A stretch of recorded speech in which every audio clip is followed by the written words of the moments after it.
Those are a few of my obsessions, and that's probably enough.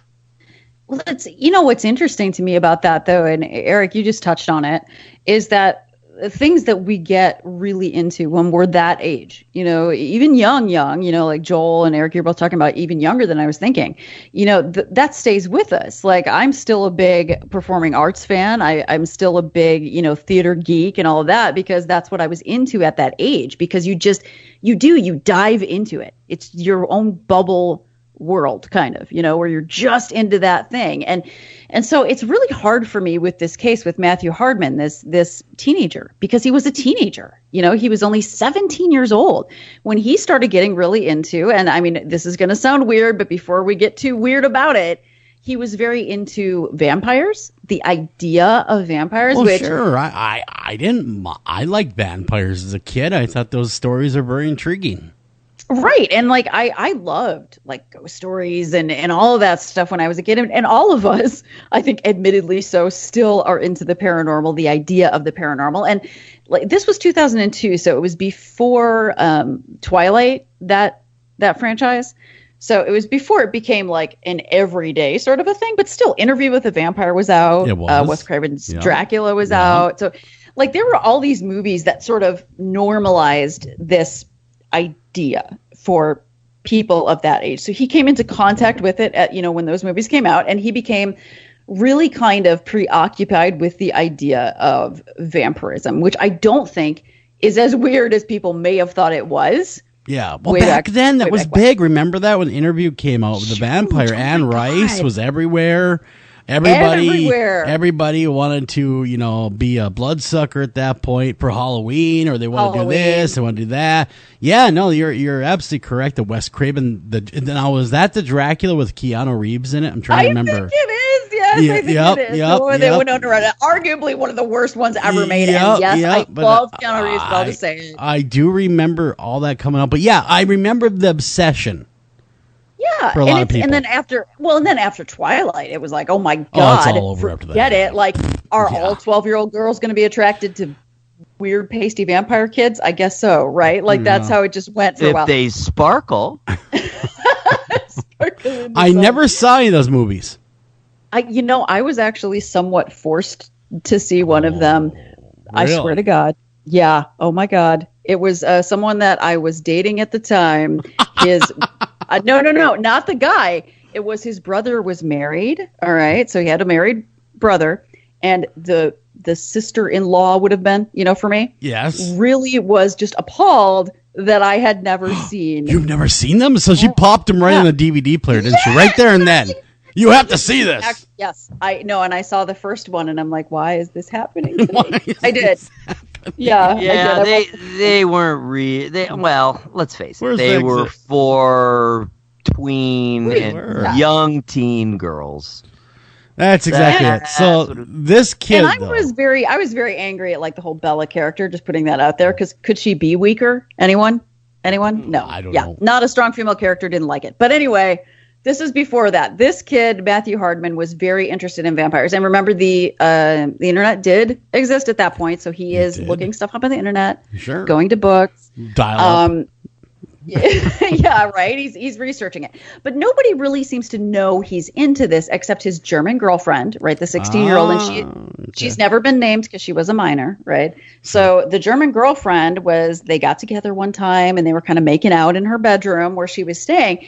And as they, in the midst of this, he pulled back and he said to her that he believed that she was a vampire.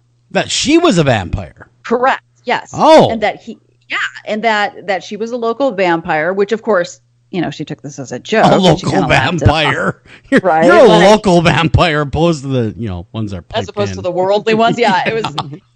And, she's bad. She's nationwide. No, she's local. Local, yeah.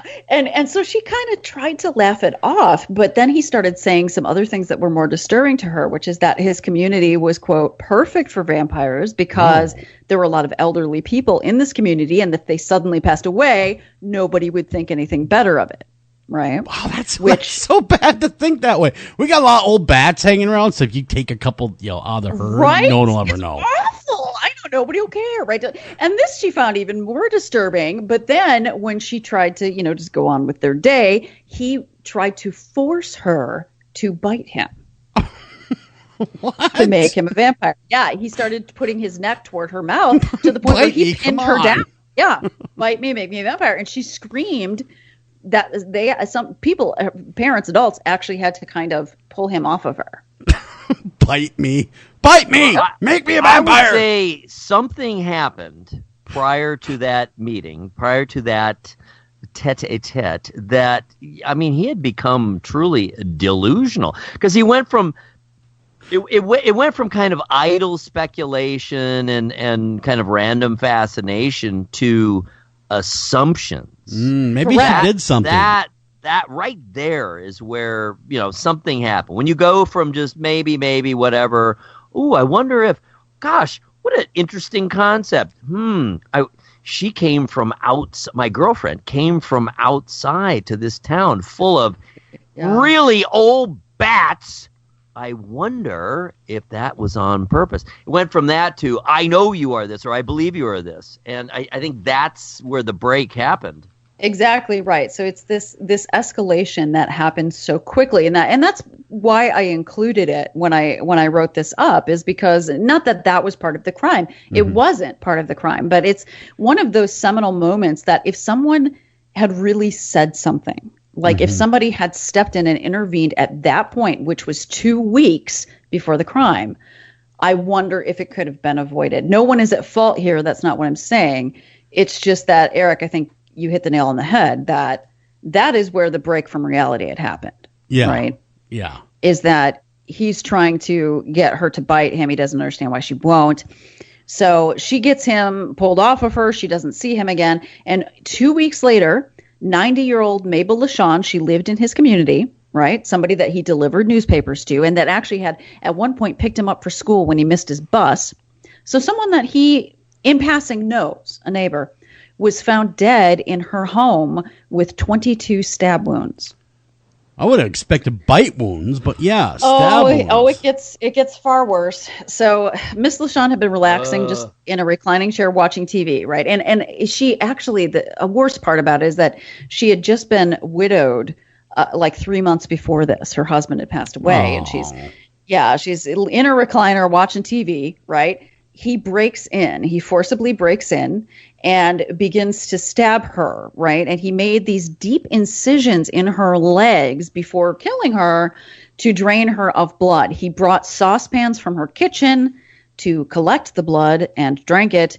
And he then eventually murdered her with the 22 stab wounds. He placed 2 brass pokers, fireplace pokers, in the form of a cross at her feet. He perched a red candle on the mantle at her head.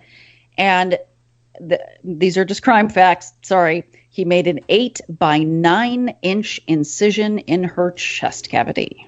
Oh my God. Which is huge. And from this gaping wound, he removed her heart. Good God. Oh my gosh. The strength and the time that it takes to open up a chest cavity is a lot. Let's just say it's a lot. Yeah.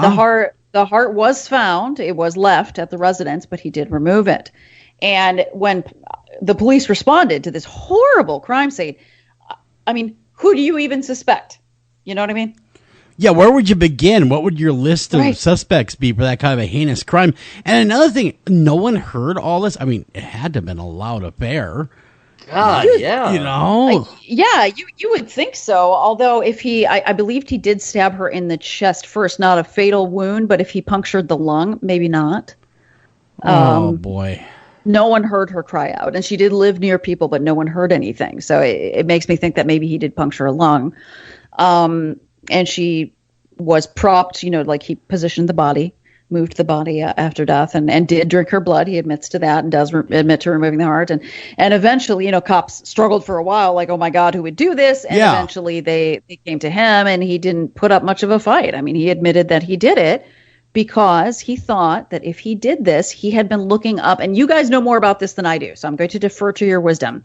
What the heck is a black mass? Black mass is generally, I'm sure Eric knows this too, is conjuring.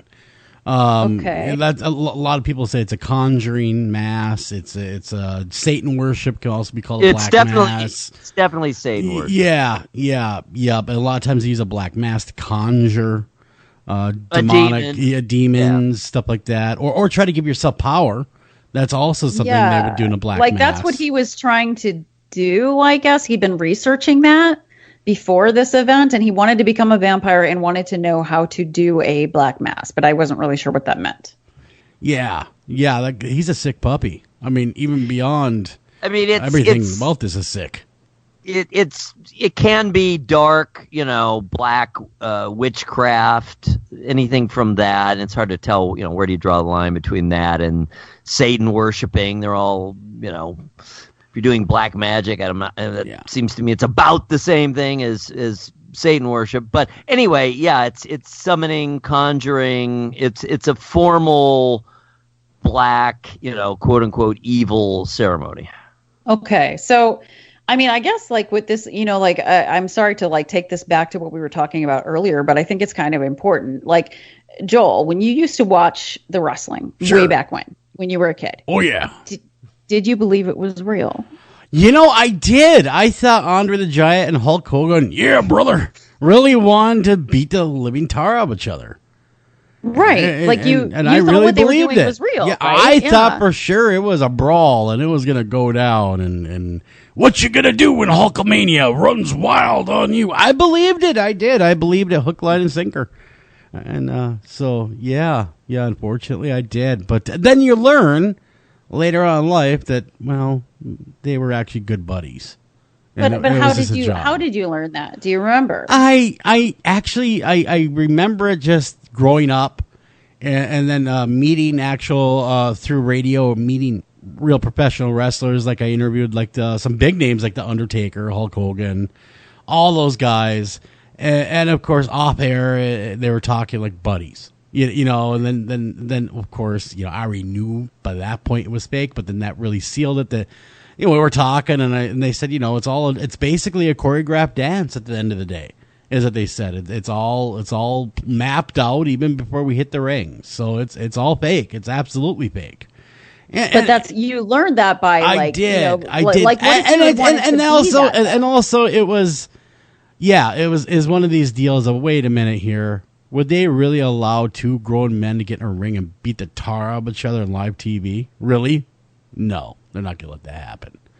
Yeah, I mean those kinds of things. Right. Those common sense kind of things that hit you. Yeah. It's one of those things that you learn over time Exactly. and growing up and you weren't so into it that you wanted to do it. But what if, that you kept on that urge to do it? But what if you did truly believe it the whole time until you became an adult? Well, it's funny because in my 20s, I actually did some charity pro wrestling bouts. Oh. And I did it for charity as a radio personality. And of course, we'd fight and stuff, and they totally took care of us. We never got hurt, and they put us over, that kind of stuff. But I got to get in the ring, and I had to take a 2 weekend training course, how to take a bump, how to fall, how to do this, how to do that. And it's not as easy as it looks. People actually do get hurt. They truly do get hurt. So, and I was going to say, I was actually kind of on your behalf. I did want to interject. It's not fake, it's just orchestrated. Exactly, but people do get hurt, yeah. and sure they do. And when they throw you on that, it's not as soft as you would think, that wrestling ring. And when they slam you down, it really, if you do not know how to fall correctly, you can really hurt yourself badly. What? Even if you do know how to fall, quote, correctly, I have had stage falls where I'm doing it correctly and I am bruised to hell. Oh, yeah. No, same thing with these guys. It still hurts. But but then you realize, hey, it's a show. It's a show. It's entertainment. It's not, they're not doing it because they don't like each other. They're doing it for entertainment purposes. They're doing it for the art. And it really is an art. Those guys truly are masters of their art. And it's one of those things where if you didn't share it with anyone else, if this was something that you watched and you didn't share, you didn't talk to people, would you ever learn that it was fake? And so, Probably not, you get back really. to You know what I Hardman's mean? case. Yeah. He didn't share it with anyone. And the one person he shared it with just rebuffed him and then refused to speak to him. How does he find out it's not real? By going to prison. Yeah. And that is what happened. That is what happened.